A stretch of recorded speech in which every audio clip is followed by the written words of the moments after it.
नेमका आजचा दिवस असा आहे, काय बोलावं मला कळत नाही. ज्या दिवशी मुंडे साहेबांचं निधन झालं त्या धक्क्यातून कशी त्या म्हणजे धुक्यामध्ये वावरल्यासारखे आम्ही कितीतरी दिवस वावरलो. मी जेव्हा हॉस्पिटलमध्ये गेले त्या सगळ्या दिल्लीमध्ये मला कोणीच ओळखीचं वाटत नव्हतं. तेव्हा मुंडे साहेबांच्या मृतदेहापाशी देवेंद्रजी उभे होते आणि तो एकच चेहरा मला वाटलं की अरे मी देवेंद्रजी म्हणून तिथे खूप जोरात टाहो फोडला. कारण मला असं वाटत होतं की विमानात बसताना आदरणीय नितीनजींचा फोन आला होता. त्यांनी सांगितलं होती परिस्थिती, पण मन मानत नव्हतं.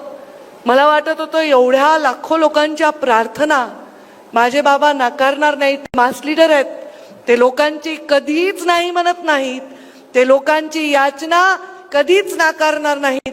मी दवाखान्यात जाईपर्यंत मुंडे साहेब चमत्कारिक दृष्ट्या ते ट्राय करत होते ना, त्यांना रिवाईव्ह करायचं, ते जीवित असतील अशी अपेक्षा, भाबडी अपेक्षा होती. त्यांचा मृत्यू स्वीकारण्यासाठी खूप खूप खूप दिवस लागले.